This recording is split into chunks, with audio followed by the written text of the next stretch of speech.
Welcome to Protecting Your Assets, the show about protecting people, property, and most importantly, protecting your ass.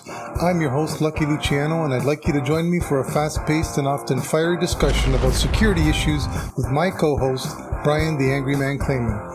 Whether we're piercing the veil of security, talking your duty of care, or raving about the latest technology, we'll share our thoughts on the issues, the trends that are impacting security today and into the future. So grab a coffee and join us for our latest podcast, and don't forget to like and follow us on our sponsor's website, brianclaman.com. And now let's talk about protecting your assets.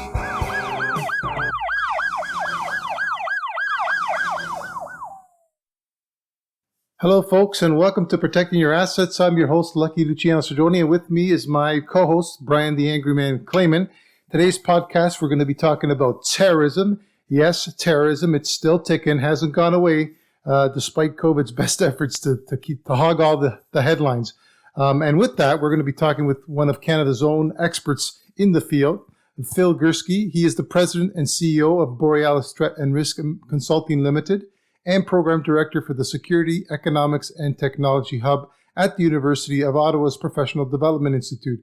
He worked as a Senior Strategic Analyst at CSIS, the Canadian Security Intelligence Service, from 2001 to 2015, specializing in violent Islamist-inspired homegrown terrorism and radicalization. From 1983 to 2001, he was employed as a Senior Multilingual Analyst at the Communications Security Establishment, also known as CSC, where he specialized in the Middle East. He also served as a Senior Special Advisor in the National Security Directorate at Public Safety Canada, focused on community outreach and training on radicalization to violence until his retirement from the civil service in May of 2015. Mr. Gurski has presented on violent Islamist-inspired and other forms of terrorism and radicalization across Canada and the world. He is the author of a number of books, including The Threat from Within, Recognizing Al-Qaeda-Inspired Radicalization and Terrorism in the West, Western Foreign Fighters, The Threat to Homeland and International Security, The Lesser Jihads, Taking the Islamist Fight to the World, An End to the War on Terrorism When Religion Kills, How Extremism Justifies Violence Through Faith, and the last one is called The Peaceable Kingdom, A History of Terrorism in Canada, From Confederation to the Present. We're going to talk about that as we get into this podcast. He has a regular blog on Today in Terrorism and a Terrorism Weekly Recap, along with his podcast called Canadian Intelligence, and those are all available on his website. And he tweets at Borealis Saves. He is an associate fellow at the International Center for Counterterrorism in the Netherlands, a digital fellow at the Montreal Institute for Genocide Studies at Concordia, and a member of the board of the National Capital Branch of the CSIS, also known as the Canadian International Council, and an affiliate of the Canadian Network for Research on Terrorism, Security, and Society. Holy, that's a lot of credentials and experience, Phil, and it's going to be great talking to you today about terrorism. Again, something I think that's gone off the radar, but has been steadily ticking along, as we're going to find out as we get into this.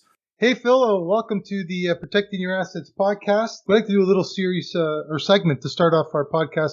With that, I'm going to turn it over to Brian to say hello to the audience and see what's keeping you up these days. Hi, everyone, and it's great to have Phil with us today, and we'll introduce him a bit more formally shortly. What's keeping me up is still, surprise, surprise, the COVID topic and the vaccine rollout. Seems to be working a bit smoothly, or smoother now that the Americans have saved our bacon and they're dumping some pharmaceutical vaccines into Canada. It just amazes me, it continues to amaze me how a government has screwed this up from beginning to end. You would think in terms of the registration portal, we've only had, about a year to plan for this. I mean, we knew this was coming. You thought they would have built the infrastructure over the last year. You think they would have tested it. But no, it just seems like we're building it as we go on the fly. There is light at the end of the tunnel, and I'm a little bit optimistic more now than I was before. But it's just amazing how if you want to screw something up, give it to government. That's it.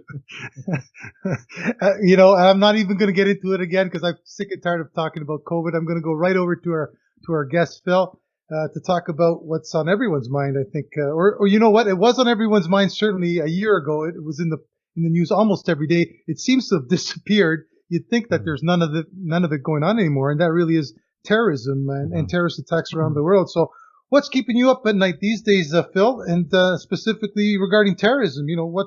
What's the latest and greatest on that? Well, I was going to say, is my prostate keep me up at night, but I'm not sure everyone needs to hear that. I'm at that certain age now. It's a great question, and I think we've all become so inundated with COVID this and COVID that, and for obvious reasons, as Brian said. I mean, this is pretty serious stuff. I mean, we haven't had this happen in our area of the world for a century, since the Spanish flu of 1919 in the aftermath of the First World War. There's SARS and there's all kinds of other, or MERS and all kinds of other viruses that came out, but it didn't really affect us here to the same extent. SARS was kind of big in the mid 2000s, but interestingly, what we did find on a terrorism front is two things. First of all, despite the fact that we in the West, and I use West writ large, really haven't been affected by terrorism in the past year. In fact, I'm struggling to come up with a single, the exception of a beheading of a teacher in France last fall. I'm struggling to come up with a single large attack, significant attack in the West over the past year. And this is despite all kinds of warnings that all kinds of people were getting sick and tired of COVID, and that they were going to take advantage of the disruption, the fact that our attentions are elsewhere, the fact that in many cases law enforcement wasn't at full capacity because people were taking time off because they were sick or they wanted to minimize, the social distancing. It'd be a great opportunity to do something, launch an attack. We had ISIS threatening all kinds of stuff, and yet nothing has really happened in the West. That's the first finding. The second finding is that everywhere else, it's business as normal. I mean, there's an attack in Somalia a week. There's an attack in Nigeria a week. There's an attack every day in Iraq and Syria. There's an attack every 5 minutes in Afghanistan by all the usual actors. The Taliban, Al-Qaeda, Islamic State, Al-Shabaab, Boko Haram. And in fact, there have been movements that have kind of arisen from, not from nowhere, but out of mostly insignificance. There's a group in Mozambique which calls us a variety of names, one of which is Al-Shabaab, no relation to Al-Shabaab in Somalia, which has become part of what's called Islamic State Central African Province, and they're beheading people. They're beheading people in northern Mozambique. And people first say, well, where the hell is Mozambique? Secondly, why do I care? And yet what this demonstrates is that despite this incredible softening or decrease in terrorism in the West, as we call it, it's business as usual elsewhere. And if you follow terrorism like I do on a daily basis by reading the news about outside of Europe, as a Canadian, if you go past the National Post, Globe Mail, and the New York Times, you don't hear about this stuff. And yet local news is reporting this on a daily basis. I find that I did a summary for 2 months just to see where terrorism was happening, just out of curiosity. And there were dozens and dozens of attacks a week around the world, just not in our backyards, which makes people to say, well, is it really a problem anymore? We're coming up with the 20th anniversary of 9/11 this fall. And I think people are kind of saying, oh, I've been there, done that. I got the t-shirt. Let's move on. And yet it's not gone away. Yeah, no, that's a good point, because just because there have not been any attacks, just like we had SARS. SARS changed, I think, the way we in Ontario anyways saw public health. And many people thought that we've learned some hard lessons. We will not get caught off guard again. And for several years, we built capacity. And then it just ended, and we got hit with COVID, and there was no capacity. We weren't prepared. 9/11, from a policing and emergency response point of view, Canada said, hey, if we had an attack like the Americans had, and if we lost big towers, do we have the wherewithal to respond? And we created these HUSAR units, heavy urban search and rescue, which were combined police, fire, EMS. And there were about 5 or 6 of them strategically around Canada, and they were very, very effective. And they were as good as any in the world, and they were funded by money. But then government decided a few years ago, terrorism is no longer a problem, and they stopped funding it, and they disbanded it. So to get back to what you said, the fact that it's been relatively quiet in the West, does that mean life is good and we can think about other things? Or we always have to think, it's always something we're going to have to worry about? Well, the bottom line, Brian, is that terrorism's been around as long as humans have been around. So, I'm not going to sit here and tell you we're going to get another 9/11 tomorrow or next week, something on that scale. But as a tactic, as a thing that people and groups use to get their point across, it's never going to go away. And let me give you a really, really good example. Under the previous U.S. administration, under President Trump, he announced sometime in late 2019 that ISIS was dead. The Islamic State was dead. Abu Bakr al-Baghdadi was captured. He was killed. And the group's so-called caliphate was whittled down to essentially nothing. So, it kind of had its height in 2014, and then it was kind of decreasing and diminishing in size ever since that time, to the point where the president said, ISIS has been defeated. Been there, done that, got the T-shirt. We can wipe our hands and, pat each other on the back and we can go home. ISIS is probably stronger today than it was in 2014. And by that, I mean, it doesn't have the caliphate back anymore. But it has spawned a number of affiliates, largely through Africa and Asia, that are extremely effective. One could argue that, I talked about Islamic State in Mozambique. There's an Islamic State Western African province that's rivaling Boko Haram for domination in that country. In fact, the two are kind of one right now. There's an Islamic State in the Greater Sahara. There's an Islamic State in the Sinai. There's an Islamic State in Yemen. There's an Islamic State in Afghanistan. And a lot of people in our neck of the woods, like Kent, in the last couple of years, when they're arrested, they say that they're ISIS inspired. We had an attack at Edmonton in the fall of 2018, which a guy had an ISIS flag on the dashboard of his car when he hit a cop. So it's kind of like we're incapable of doing two things at the same time in the West. That's so true. Yes. So it's all COVID all the time, which means terrorism doesn't matter. And that's, I think, the mistake we make as Westerners is our attention spans are very, very limited. Mm-hmm. And as a result, it kind of falls off the radar and nobody cares. So thankfully, we've got people who pay attention to this stuff. I'm talking about CSIS, I'm talking about the RCMP, National Defense, where they're deployed, because it hasn't gone away and it isn't going to go away. Again, I don't have a crystal ball. I'm not going to say we're going to have the same level of deaths next year that we had last year. And in fact, the Global Terrorism Index, which comes out every year in December, pushed out by an Australian think tank called the Institute for Economics and Peace, has been documenting a steady decline in deaths since 2014, from about 18,000 to about 14,000 last year. So again, a good sign, but still, last year, 14,000 people died in acts of terrorism around the world. Do the math. What's that? 4, 5, 50 a day? It's still pretty significant. Phil, I want to take a quick step back for the audience that may not be familiar with terrorism, because I think part of the problem with Canadians certainly is they use terrorism on everything, right? The Manassian going down Yonge Street, that was terrorism. Well, there's a difference between terrorism tactics and actually a terrorist group. So can you give us some of your thoughts on what really constitutes terrorism in this country? Yeah. So having worked for CSIS, the Canadian Security Intelligence Service, I mean, we're bound by the criminal code.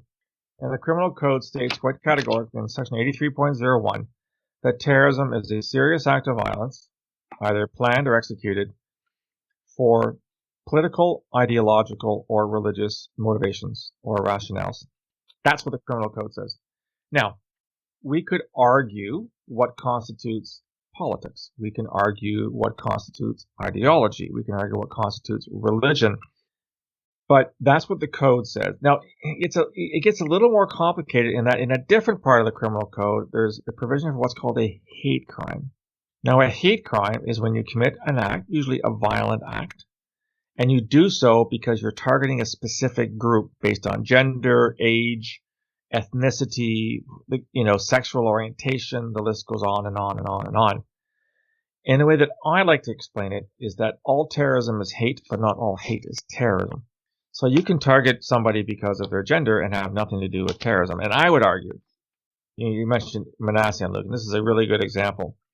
Manassian was not a terrorist. It's not even certain he was an incel, the so-called involuntary celibate. I actually pointed that out. That he made up a lot of stuff to make himself sound more important. So I think at a maximum, Manassian was a hate criminal. More likely he was just a mass murderer. And we know from the trial he hoped to become the greatest mass murderer in history. If you want to set a record, that is not necessarily linked to terrorism. So, even if you were an incel, is that an ideology? I don't know. It sure as heck isn't a religion. It sure as heck isn't a political system. So, despite the fact that we have a code that outlines what the term means, the argument doesn't stop there. And just one last thing, just how complicated it can get. There's actually about 200 definitions of terrorism around the world. And these are in criminal codes, statutes, et cetera, et cetera. And so one country's terrorism charge is another country's something else. So it really is a hard thing to nail down in terms of what it means and what it doesn't mean. And then, of course, you got popular expressions. I felt terrorized, and therefore that's an act of terrorism. It doesn't work that way. Snakes terrorize people. Yeah. Sharks terrorize people.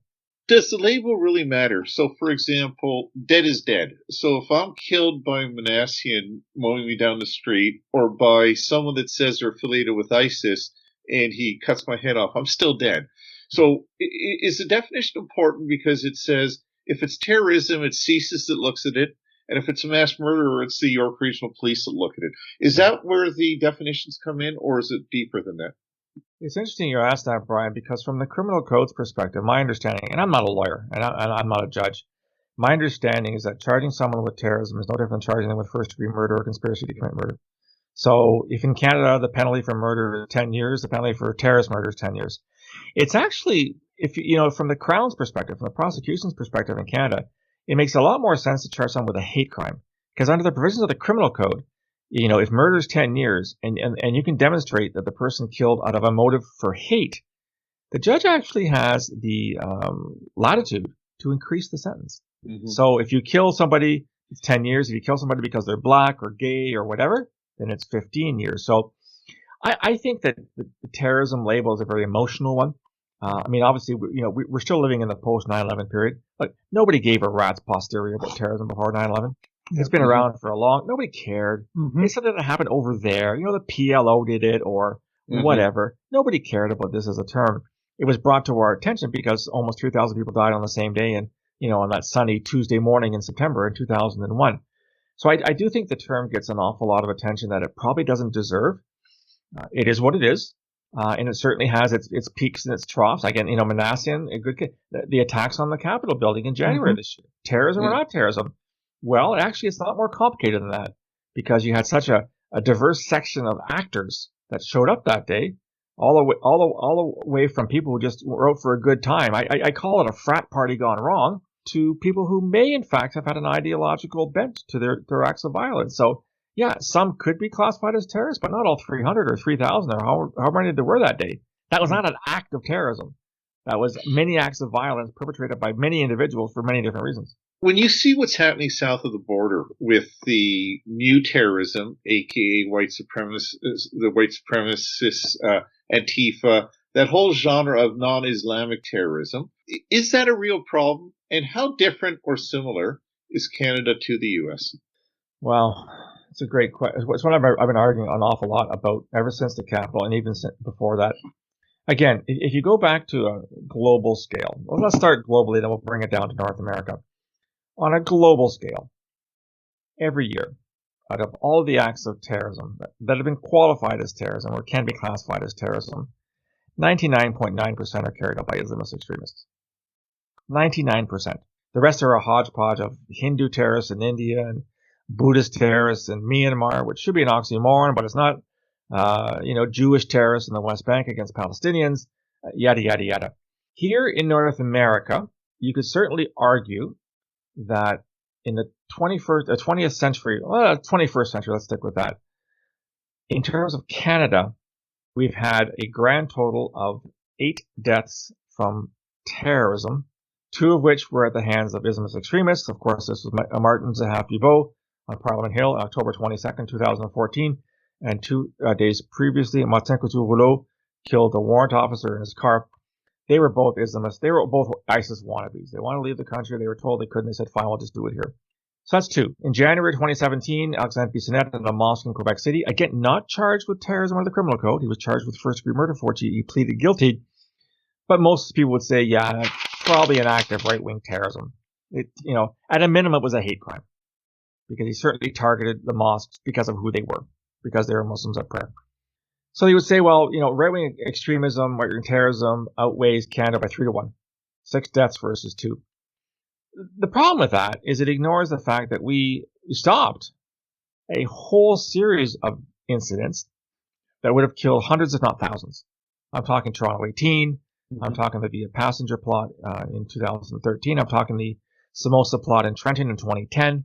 The list goes on and all the injuries, the attack in Edmonton, the attack in a Canadian Tire in Toronto, the attack at a recruiting center in Markham. Yep. So there have been a number of attacks where no one's died, but people have been wounded. And there have been a whole bunch of attacks that have been thwarted, which would have saved hundreds, if not thousands of lives. When you take those facts into consideration, it's pretty hard to conclude that Islamist terrorism is not the number one threat to Canada. But, as I point out in my new book, I can walk through all the attacks from Confederation to the present, and it's a real dog's breakfast. It's like Canada is. We've had Sikh terrorists in this country, right? No. We've had Irish terrorists. My God, the first act of terrorism in Canadian history took place before we were a year old, in April of 1868, where Thomas D'Arcy McGee was assassinated by a Fenian, who's an Irish terrorist. Yes. We had Armenian terrorism in Ottawa in the early 80s. I was here for both attacks against Turkish diplomats in the 1980s in Ottawa. So we've had a real wide swath of different types of terrorism. But in terms of activity, there's no question that for the past 20 years, I would argue the past 25 years, the chief actors have been Islamist terrorists. And you go back to Ahmed Rassam's attempt to go into Los Angeles in December of 1999, then the Toronto 18, and all the foreign fighters that fought with ISIS. We had people from Ottawa, people from Timmins, Ontario, died fighting for ISIS. People forget about those things. So it's a very long answer to a very short question, Brian, but the bottom line is that if you're trying to measure the impact, the real impact of who these actors are, what they believe, and what they're trying to achieve, Islamist terrorism still dominates here in Canada.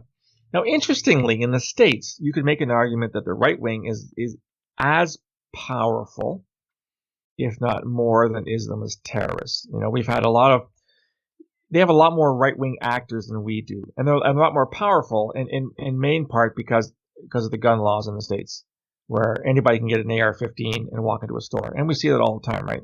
Mm-hmm.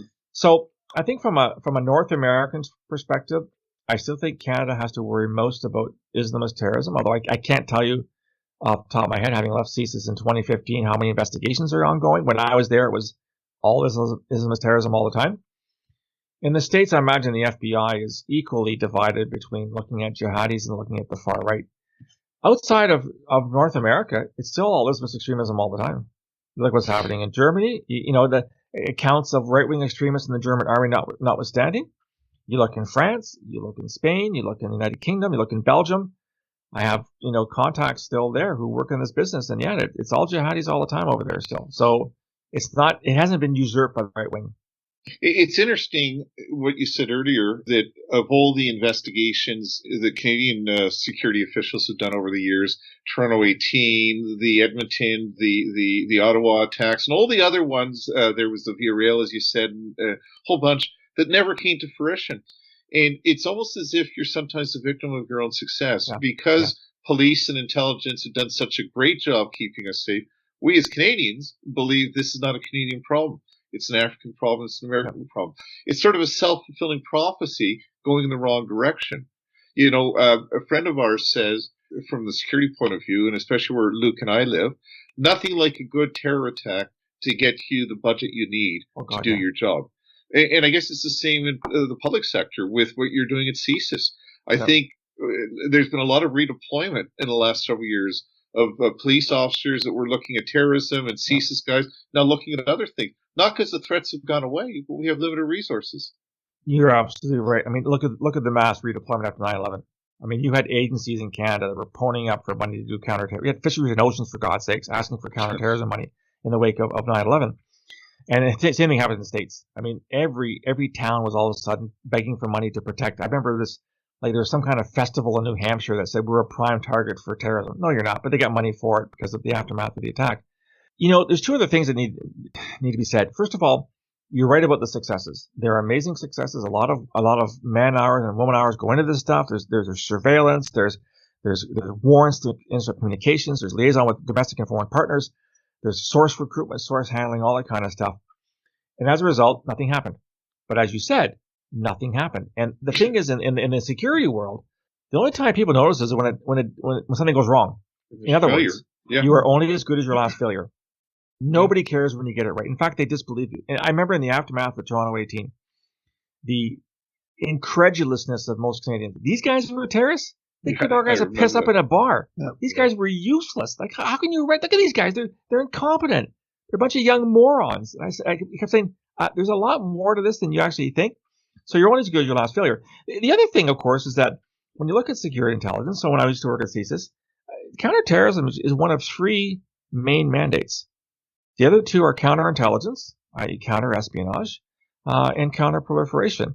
They need resources too, right? And we've seen over the last couple of years especially, Russian interference in Canada, Chinese interference in Canada, harassing members of the Uyghur community, the Tibetan community, the Falun Gong are being harassed in Canada by Chinese.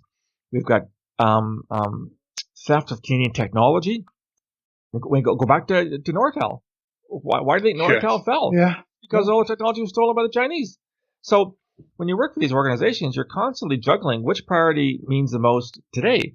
And there has been a shift, and I know this because I still have sources, a shift away from counterterrorism into counterintelligence. So I'm not going to say that's the wrong thing to do, but the other thing that people don't realize is that your resources are finite. Yeah. You've got a set number of resources, and you have to decide on a probably weekly or monthly basis, where do I deploy those resources? And you may decide I'm going to move them from A to B. But moving them from A to B is like robbing Peter to pay Paul, because the fewer resources you have on A means you can't do as good a job on A. And then what if A blows up tomorrow? What if something major happens? Then you redeploy from B to A, and then B blows up a week later. We made out like bandits after 9/11. Every organization that did counterterrorism got a ton of money and a ton of resources. So at CSIS, for example, they have what are called intelligence officer entry training courses. These are the courses that train the actual operators. And historically, it was 1 or 2 classes a year. After 9/11, it was 4 to 5 classes a year. So they expanded. I mean, CSIS was actually losing resources on 9/11.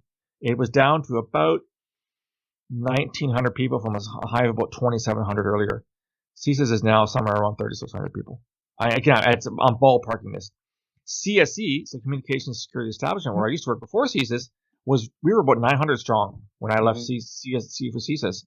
CSE is now over 3,000.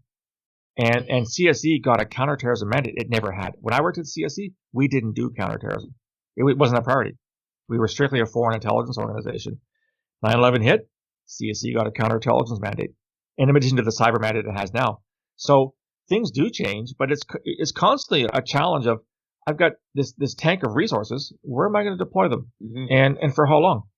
Can I ask, Phil? Like, from the sounds of it, the government does what it can, but from where Brian and I have sat in some of those briefings, and we're not getting into any privacy things that we don't want to let out there, but in general terms, I sensed a lot of frustration from the CSIS and even federal RCMP agents, guys who deal with that level of criminal activity, terrorism, whatever you want to call it, at that level, trying to get traction with the federal government. Is that actually what's happening, or do you think our government's doing a pretty good job, given their resources, to navigate the waters as best they can? And I'll throw out there some of the examples. You talk about China. I mean, if we don't have a counterterrorism game or intelligence game up now, this is when we need them. Like what we're dealing with the 2 Michaels and the things that are going on there, draws out of the Middle East. What's going to happen to our intelligence capabilities in those areas? Is Canada, the government, respectful of the experts? You guys, your former bosses,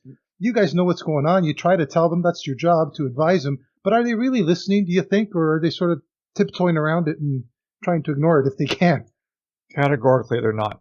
Now, there are exceptions. We have some great customers who got it. They understood the benefits of intelligence, they understood the strengths, they understood that intelligence could help them make better decisions. But by far, the vast majority of government officials either don't care about intelligence or dismiss it as unimportant. And I'll give you a concrete example. Prior to the Toronto 18, I was working an awful lot on understanding the mindset of why Canadians thought these types of things were a good idea. We call it radicalization of violence. It's a terrible term, but it's a term we got. I would present regularly to government officials, senior officials, what we were seeing, what it meant. And I would get like blank stares back. And I'd say, okay, what is it about this you don't understand? We're showing you, this is what our investigations are showing. We're finding people are doing X, Y, or Z, and we're worried about the possibility of violence. Some would just say, well, your intelligence is wrong. Or, you know what, it's not really important. Or, you know what, we don't care. We think you're making this stuff up because, we think you want more money and resources. It's nothing like, causing a panic to get the government's attention, right? But it's not just terrorism. I mean, look at the Trudeau government's policy on China. Like, seriously? Like, when are you going to take seriously that China is harassing? In fact, I have a podcast that's coming out soon where I interview the head of the Uyghur Canadian Association, and the stories he tells about the harassment he's getting from China, threats being made to his family back home. He doesn't shut his trap about Chinese treatment of the Uyghurs in East Turkestan, Chinese threat of our technology, Russian attempts to hack our systems. It almost seems like there is either a wanton disregard for threats, or they're just not bright enough to get it.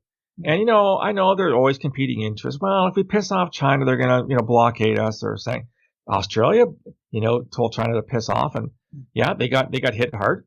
But Australia says, well, we're protecting our interests here. You're not going to kowtow to the Chinese because they want us to. I think that in general, Canadian officials have no appreciation for intelligence. And I've been arguing for 40 years now. I joined CSIS in '83. I've been arguing for 40 years now that we have a very poor analysis and intelligence culture in this country, which you do not see in the United States or United Kingdom. They understand intelligence. They understand what it can do. They understand what it can't do, and therefore they leverage it, the way they should. But here in Canada, there really is very little appreciation for what intelligence can do, and this is why, even in our media, a lot of the people that are extolled as experts and specialists couldn't spell intelligence. And yet, because they, teach it or whatever, all of a sudden they're the ones to listen to. And part of that's because there are very few people who used to work in intelligence who go to the media. I mean, I'm a bit of a rarity in this country, but there's just a complete ignorance of what intelligence can do for you, and people just don't seem to care. I'm going to say, I know Brian's got a question, but I just want to add one quick point. First of all, great to have people like you in the media engaging the public, because we need them to educate them. To your point, people need to understand it, and they're only going to get that by people like yourself sharing your expertise with them. The other question I had, just to follow up on what you just said, do you think that our current approach to intelligence terrorism will put in jeopardy our participation with the Five Eyes? Because all those other guys have already written off China. We're the only ones still sitting on the fence. No, it's a great point. I think the answer is a very strong yes. We've seen that for 5G example, right? I mean, Canada really dragged its feet on 5G, saying that they weren't going to expel Huawei from providing 5G in this country. I mean, look at Huawei even sponsors Hockey Night in Canada, for God's sakes. Yeah. I mean, how more Canadian can you get? I'm not a conspiracy theorist at the best of times, but you really begin to wonder, what is it about this relationship that makes the current government so reluctant to call the Chinese out? Is someone making a buck off this? Or is someone compromised in some way that they're not willing to do something? You're right. The other Four Eyes, so the Aussies, the Kiwis, the Americans, and the Brits have said categorically, we will not allow Huawei in our 5G system. And Canada's still dithering. And for no comprehensible reason. Because if our allies that are that strong are saying this, why aren't we following? Now, you don't know. I mean, there's some differences sometimes, even in the Five Eyes. I remember when the Kiwis were almost punted out because they wouldn't allow American ships that may or may not be carrying nuclear weapons to dock in New Zealand. It was a real contentious bilateral issue back in the late 80s. But on this one, this is a no-brainer. First of all, we could help Canadian companies by allowing them to develop and run a 5G, or allies like the Finns, like Nokia, we can bring them in, or Ericsson, the Swedes could come in. But to basically put all our eggs in the Huawei basket makes no sense to me. And I think, Luke, you asked the question. I think it's very real. Certainly under Trump, there was some talk about cutting Canada off if they didn't make a decision on 5G. Under Biden, probably a little more subtle, but I'm sure there's lots of conversations going on at the highest level saying, you guys will do this, and if you don't, you can forget about our relationship. Well, I just want to pick up on you said when we're talking about the Chinese-Canadian relationship, you said, you wonder, you said you're not a conspiracy theorist, but is someone getting paid off? You said earlier, is government stupid, or do they just not get it? I don't think they're stupid, and I don't think they don't get it. But I think there's something else at play over here, because it doesn't make sense. Politically, it doesn't make sense, because we know how this story ends. It's to give a COVID analogy. Don't wear a mask, keep separate 6 feet. We know how it ends. Case counts go up. We know that the Chinese are going to exploit us sometime in the near future. We know that these things are going to happen. So is this within CSIS' mandate? Like under the U.S., with the way he dealt with Russia, it was almost as if he was an agent of the Russians. Do the intelligence communities of the different countries look at the leaders, and if the leaders are corrupted, or what the corrupt points are? A couple of years ago, there was a famous case. This is late 2000s, early 2010s. I remember the director of CSIS was talking about was an MP, or I forget who it was, somewhere in Ontario, I believe it was, or maybe it was BC, an MP or MPP of Chinese descent. And he said, we're pretty categorical that we think this person's being influenced by the Chinese government. Well, when that hit the fan, I recall the reaction. How dare you accuse a Canadian politician of being in the back pocket of the Chinese? How dare you name this person? How dare you accuse a Canadian of betraying his country? And so the director at the time, which was Dick Fadden, was roundly ignored. In fact, there were calls for him to be fired because he pointed out what our investigations had shown. Now, do we actually investigate these people? No, we don't, not to the best of my knowledge. But if in the course of a legitimate investigation, so if you're following, for example, a Russian intelligence officer or a Chinese one, and you find out that, oh, by the way, his number one client happens to have, be an MP or a minister of the crown, well, yeah, you're going to follow up on that, right? But there was anger that CSIS would suggest that a Canadian could be in the pay of the Chinese. I do remember that in the news. They're all over you. That was the reaction. Yeah. It's disappointing because, as you said, that even though there haven't been overt acts of terrorism in Canada in a big sort of way since 9/11, the intelligence officials at CSIS, RCMP, different law enforcement agencies are really working behind the scenes, and people don't know how hard they're working. But the problem is government is not taking advantage of the product being produced. There's an agenda that no matter what you find, it's not going to interrupt the agenda. And that's a little bit disconcerting, isn't it? It's got to be a little bit frustrating also when you see what the risks and threats are, and it doesn't resonate with anyone that has to take it to the next level. Look, I'm the last person that says that, we should live in fear, that we should, be afraid to leave our houses in the morning, or that we should suspect everyone from acting against our best interests. I don't want to live in a world like that. I'm sure you don't either. But we are very fortunate here in Canada. We don't have the problems, let's say, of the Afghans do, or the Somalis, or the Nigerians, or whatever. And yet, that doesn't mean we're immune from threats or immune from dangers. So when the very services that are being paid to identify these things before the fact and to advise, CSIS's mandate, it's right in the CSIS Act, is to advise. CSIS has no powers of arrest. CSIS has no powers of doing anything. It advises. Governments can choose to take the advice or ignore the advice, and my experience is largely it's ignored. So the question then becomes, why bother having a security service if you're not going to take the advice they give you? As I was preparing for this, Phil, I was going to ask you a question and basically say, I don't understand the naivety of Canadians in general, even through, Brian and I both work in the private sector, dealing with our employers, trying to sell them on the possibility, just the possibility that there could be a terrorist attack, that there was some risk. It was just a head in the sand, and it just never happens. They won't even acknowledge it. And then I started tallying up the events that sort of just came to mind. I didn't do any research online. Just said, let me just tally some up, and I'll send them your way so you know what I'm going to ask. And you start thinking about Air India, the FLQ. You talk about the Halifax shooting, the Alberta shooting, the shooting on Ottawa on the hill there. And you start to realize, I came up with about 15 just off the top of my head, and I'm thinking, we can't even pretend that it never happened. It does happen, so why are we so resistant to accepting the fact that the risk is there? Because books like this hadn't been written before that summarize it. I'm glad, look, you raised Air India, because I was at CSE when Air India happened, and what was fascinating was Brian Mulroney was the Prime Minister at the time. I don't know what you think about Brian Mulroney. It doesn't really matter.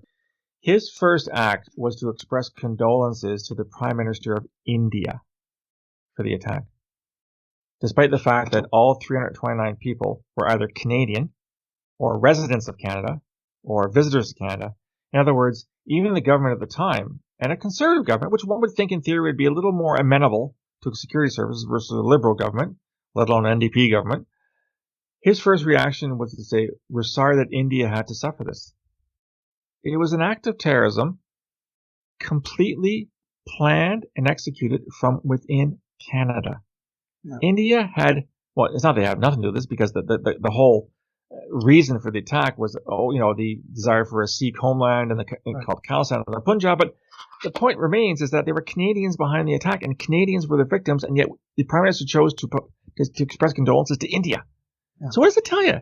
It tells you that there is a denial that terrorism is real, that Canadians can be behind acts of terrorism, and that Canadians can be victims of terrorism. even when Canadians go, and then there's been, I cover in the book as well, Canadians have gone abroad to kill people. And I remember a couple of years ago, I was in Bangladesh. I was in Dhaka on a business trip. And I visited a cafe called the Holy Artisan Bakery, which it's moved because on July 1st, so Canada Day of 2016, a Canadian from Windsor, Ontario, walked into that cafe with a bunch of his buddies. They took 21 people hostage, of whom they killed. A variety of foreigners, a variety of Bangladeshis. Eventually, Bangladesh security forces a few weeks later found him in his hideout. They killed him. He was from Windsor, Ontario. And because of him, people are dead in Bangladesh. My hometown, London, Ontario.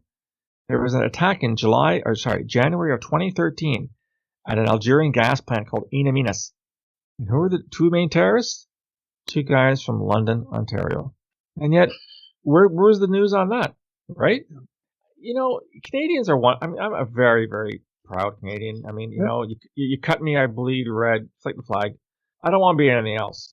But the naivete of a lot of Canadians when it comes to bad people doing bad things is really very unfortunate. Again, you don't want to create a climate of fear. You don't want to create a climate whereby people start distrusting people because of their skin color or their religion or their ethnic background. But you've got to have a population that recognizes that these things exist, that they're real, and that, yes, they do happen here as well. Well, one of the challenges for Luke and I as security leaders, both in our old lives working for big corporations and now in our current lives, is really to get the attention of people that these things are serious, not to be scared of, not the most important thing, but they've got to be on the horizon. And I want to talk about your new book, The Peaceable Kingdom. I love that title with the question mark. The history of terrorism in Canada from Confederation to the present. I'm just starting to get into it, and I haven't read the whole thing, but I've gone through it. I'm just amazing that we're not as pure and lily white as we thought we were. We have our own history. And Canadians don't know this. Like my own daughter, who's going into university, has not learned any of this type of stuff. Maybe that explains why when Luke and I go to the C-suite of our respective companies and try and say, we got to worry about this and we got to do something about it. Maybe the reason we get blank stares is because they haven't read your book and they have no idea of how vulnerable we truly are. It's a great point, and thanks for the plug, Brian. Again, we've talked a lot about the Toronto 18 in our brief conversation. That was 15 years ago this June when they were arrested. If you were to ask 100 random Canadians who are the Toronto 18, you would get 100 blank stares. For those who had heard of it, those guys, those wankers, CSIS overjudged the threat, the RCP overjudged the threat. They really weren't very serious, and yet we've talked about how, in fact, they had 3 tons of ammonium nitrate. They had 3 targets. They had 3 detonators. I mean, this was serious stuff, but it was stopped. But because nothing happened, it wasn't very serious. The whole point in writing the book, in addition to reminding Canadians that, yes, terrorism goes back in our history to, 8 months after Confederation in 1867, the first attack being Thomas Darcy McGee, we've never been immune from terrorism, whether it's terrorism committed in Canada by Canadians or outside of Canada by Canadians. But aside from being just a dry, historical list of, who, what, where, when, and why, the reason I wanted to write the book is I wanted to tell the story from the perspective of the women and men who actually worked in counterterrorism. So I was able to line up 20 to 30 of my former colleagues who worked in CT and counterterrorism with CSIS. I was able to get a guy that, penetrated the FLQ back in the 1960s. Again, FLQ. I don't know if you guys, last October was the 50th anniversary of FLQ. And all the op-ed pieces in places like the Globe and Mail, the poor FLQ. This was a terrible thing by the old security service. These poor innocent francophones were rounded up. They killed a guy. They killed 6 people in Montreal. They bombed banks. They robbed banks. And they'd still be doing it if the crackdown. Now, we could argue if martial law was the right response by the Trudeau government in 1970, but that's a whole other issue. This was a bunch of homegrown terrorists killing Canadians. And yet there's this complete dismissal. So what I wanted to do really with the book is allow the people who worked in counterterrorism to tell their stories. This was what it was like. This is what we had to go through. I remember I talked to one IO intelligence officer at length about the Air India. And, what it was like to try to recruit sources in the Sikh community. How do you gain their trust? Why would they talk to you? And then you had to figure out who was who in the zoo. Who were the ones in the Gurdwaras you could trust? who were the ones that actually were supportive of Sikh terrorism and Sikh extremism. So it really was, to me, it's a testimony to the dedication of the people that did this. And, as I try to explain to everyone who will listen, when you work for CSIS or the RCMP or law enforcement or whatever it is, you've got one goal and one goal only every day when you go to work. How do I stop bad stuff from happening? What can I do so that people don't die or people are seriously injured? What can I do to prevent communities from being shattered by a child kidnapping or a van attack, whatever kind of thing? And I really think those stories need to be told, because if they won't tell them for all kinds of reasons. Some people don't want the publicity. Others aren't sure what they can get away with. I've been doing this for so long now, because when I was with CSIS, I did a lot of public presentations. So I've kind of learned what I can and cannot say. And to me, I think the greatest testimony to this book so far I've had was I provided a copy to the service before it was published, because this is the first of my 6 books that's actually self-published. And I said, is there anything in here you'd rather I not say? Because I'm fine. If I'm stepping over a line or something is a little bit too sensitive, please tell me. They didn't change a comma. Wow. Which means I either have learned how to do it properly, or they wanted the story to be told. And so it is the first time. And there haven't been a lot of books written about terrorism in Canada. It's the only one to date, to the best of my knowledge, where the story is being told by individuals who actually went to work every day to prevent things from blowing up in the morning. We had a guest on, a former RCMP investigator, did undercover, did fraud. We met him during the G20 as an intel guy, and he's retired. And he said, and I'm going to ask if that applies to you, it is very refreshing. He says, I love my career in government. I love my career in the RCMP, but we were somewhat muzzled when we worked in government. And it's very refreshing to be retired and able to speak truth to power, if you will. And, CSIS, you're a real sharp guy, and you're probably really good at what you do, and you know how to write a book and what's acceptable. But I suspect they probably wanted the story being told, and they can't tell it. And I think you really have a responsibility, and people like you have a responsibility. We're all on the same team, but I think the story has to be told, because there is a story out there. You're right. It's funny you mentioned being muzzled, Brian, because that actually happened to me when I retired from the service in 2015. My retirement lasted a total of 14 days. I did a trip to Eastern Europe with our best friends. I came back and I started with the OPP, the Ontario Provincial Police's Anti-Terrorism Section, OPP PATS. They brought me on as an advisor because they were expanding their mandate. And by the end of the summer, this was the summer of 2015. By the end of the summer, word got out that I was retired from CSIS. So I'm getting calls from the CBC, from CTV, from Global saying, we've heard about you, and can you comment on X, Y, or Z? It's funny because OPP Pat said you can't do that. I said, what do you mean you can't do that? Because you work for the OPP, and we now have a media person. I said, I'm not commenting on the OPP. I'm commenting on, you still can't do that. I actually had to resign from the OPP Pats because my first book was coming out, and they were going to basically forbid me from, and I'm not saying this to cast doubts. I mean, this was the policy of the OPP. We have a designated person that talks to the media, and he's not you. I mean, the RCP has their public relations, so does the service. And it's not a bad thing. It's probably the right thing to do, but you're not bound by that anymore. No, I'm not. The only thing I'm bound by is that if something is still so sensitive, like human source identities that have not been made public, some have gone public, but if they're still, remain not disclosed, I'm not going to disclose them. Why would I want to put someone's life in jeopardy who infiltrated a terrorist cell or a Russian intelligence cell kind of thing?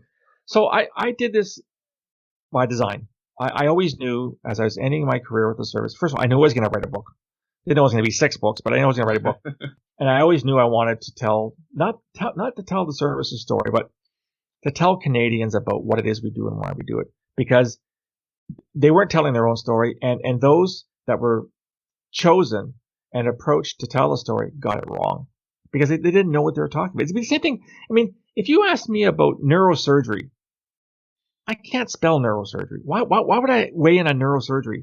And yet a lot of people in this country, and I won't name names, who are being touted as terrorism experts or security experts, never spent a nanosecond in the business. Or if they did, it was so limited as to be of, very, very little use. So I just said, I think Canadians deserve better. I think Canadians deserve to hear exactly what happens and why we do it. I see that Mr. Cedrone's smiling. Well, I think we know some of these experts. But I think you know the story I'm about to tell, Brian, as well, because I took an investigative course once, Phil, and just to see, it was one of a well-known company, doesn't matter who they were, but it was a legitimate investigative course that I took. And on that course was one of the editors for, I think it was Global News. I can't remember her name, but she took the course to find out what investigators did. And, it was good on her to understand. To your point, if you're going to write about something, understand it first. So she was doing that. And I said to her, I'd really like to have a coffee with you at break. And so coffee break, we hooked up, and I just asked her one question. I said, I'd like to know what your rationale is for determining who an expert is in whatever particular field. We just happen to be talking about security, but in general. And she started laughing, and she goes, you know what? We post it up there. If nobody says anything, we're good to go. So I sort of lost my respect for that. And she knew exactly what I was talking about, because at the time, this particular expert was all over the place. And people who knew him said, that guy never did those things. Like, he was an expert in everything, and yet he only did one particular piece, the security pie. So, to your point, there's a lot of BS out there. Well, it's funny you say that, because I've made it it's my practice. It's my way of doing things. I will never refer myself as an expert, for the simple reason that the term is meaningless. But I have a piece coming out on my website probably next week where I challenge people who call themselves experts. I said, I'm not calling myself, but here's my background. I go through in quite detail what I did through my career, both at CSE and CSIS, and I refuse to be called an expert. So if you're an expert, does your experience weigh up to mine? Just curious. No, the term is meaningless, and it's thrown around by the media. The media is very, very bad at this. And is it to sell papers? Is it to get advertisers? I don't know. But when anybody and his dog can become an expert, the term is, it's worse than useless. It's dangerous, because if people start making decisions based on what they think a so-called expert is saying, whether you're a financial expert or a terrorism expert or a global warming expert, if all the experts say sell all your stocks in X, Y, or Z, and these people can't spell stocks, and you go ahead and sell them, and you end up making the wrong decision, are you any further ahead? Now, national security is not a priority for Canadians, nor should it be.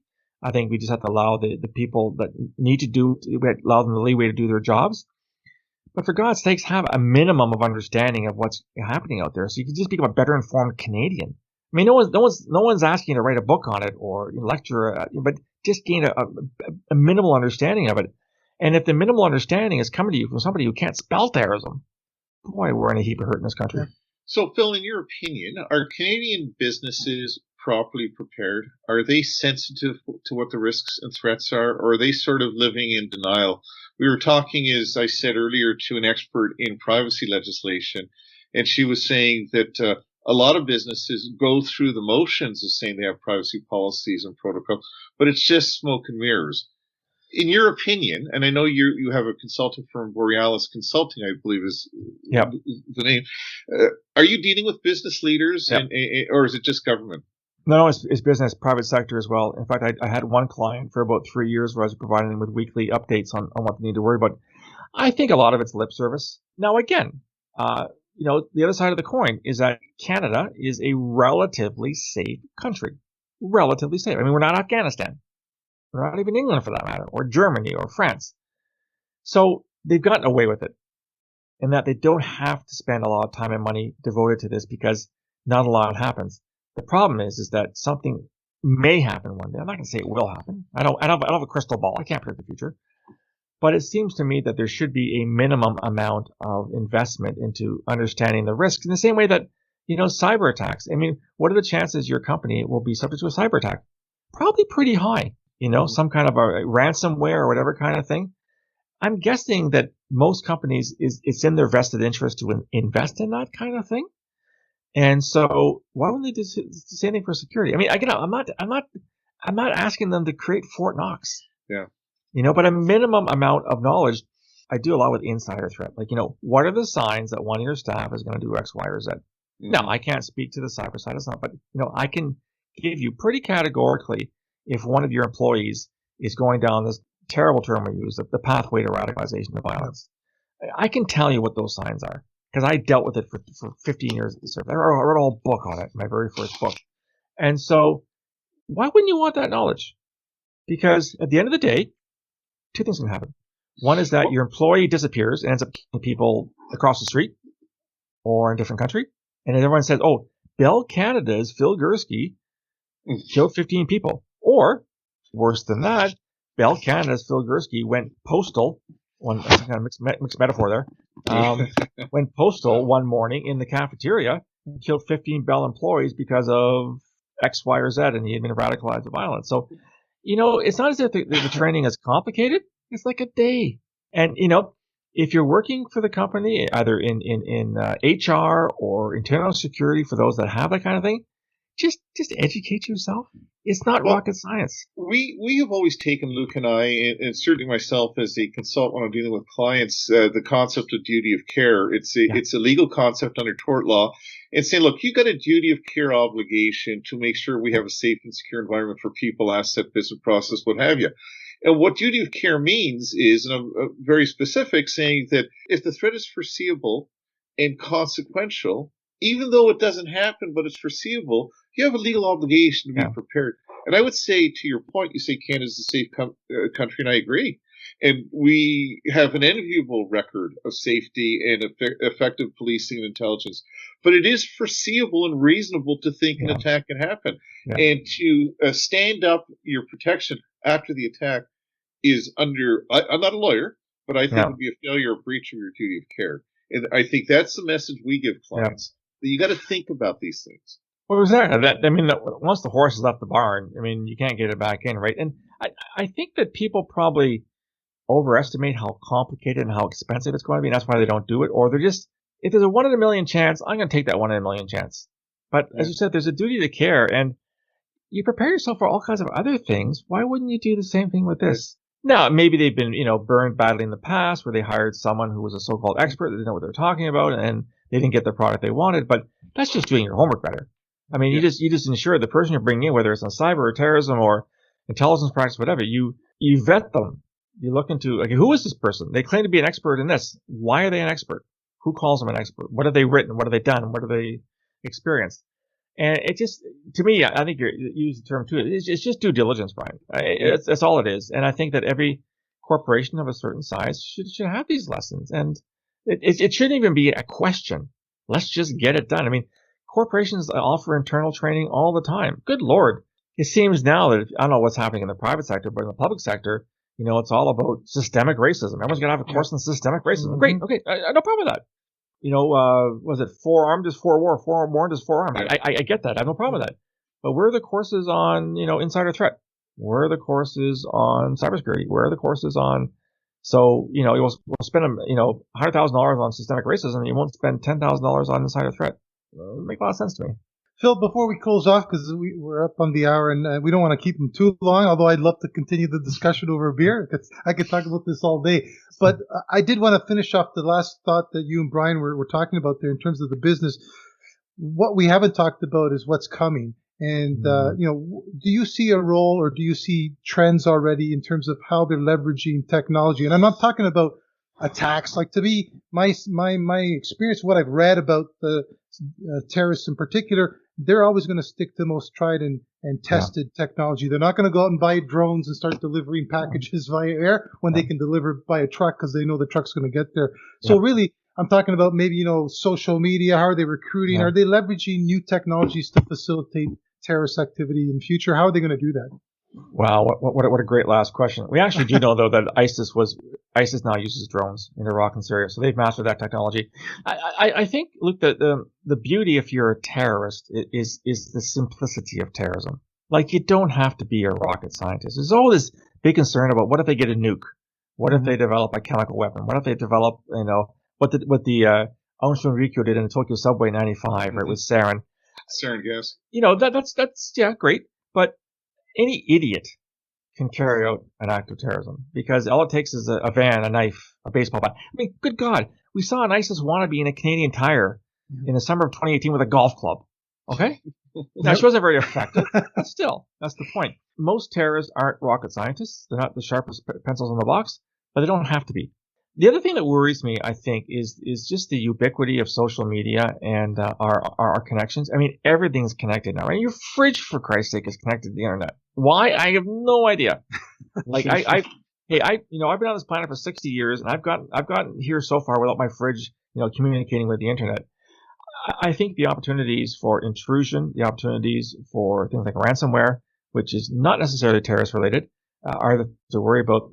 But, getting back to the main topic, I think from a terrorism perspective, my humble views, not predictions, are that you're going to see more of the same for the foreseeable future. So meaning that, Islamist terrorism has been the soup du jour now for the better part of 4 decades. It's not going away. In fact, if anything, it's strengthening in many parts of the world. Yes, the far right's there. Where it goes, hard to tell. The far right's been around for a long time too. So are they going to peak? Who knows? The thing that no one talks about is the far left. And, if global warming, which we know is real, if people perceive that governments aren't caring about climate change, about, energy policies, you're going to see I'm speculating you might see a rise in people deciding to use violence to make their point. So, no, I'm not going to say that Greta Thunberg is going to become a terrorist tomorrow, but there'll be people are going to say, enough's enough. And I remember a quote, this was years ago, and I forget where I put it in one of my books, where they interviewed this Tibetan Buddhist. And basically, what he was saying, I'll translate loosely. Maybe if we start blowing shit up, people start looking at our cause. So when you're convinced that nobody's listening to you, but if people start dying or buildings start blowing up, you're going to get some attention, then you opt for that option. And that's my worry, is that terrorism as a phenomenon will never be an existential threat.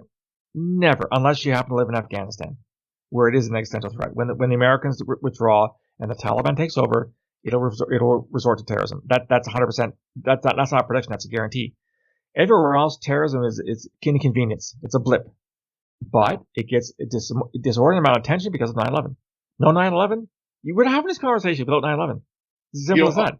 I'm a Quebecer, a little bit older than you, and I remember the FLQ years really, really well in Quebec. And I lived through them, and they were scary times. You can look back today and say, well, it was an overreaction. It was just a ragtag group of guys.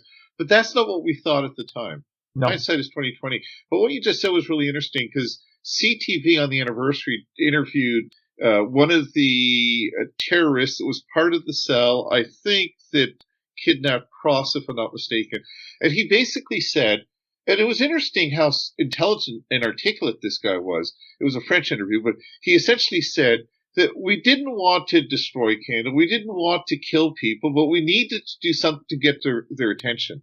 And that's exactly what you just said. That's what it is. Whatever it's going to take. And if we can get your attention by giving you a chocolate donut, that's great. But if we got to cut your head off, we'll do that as well. Yeah.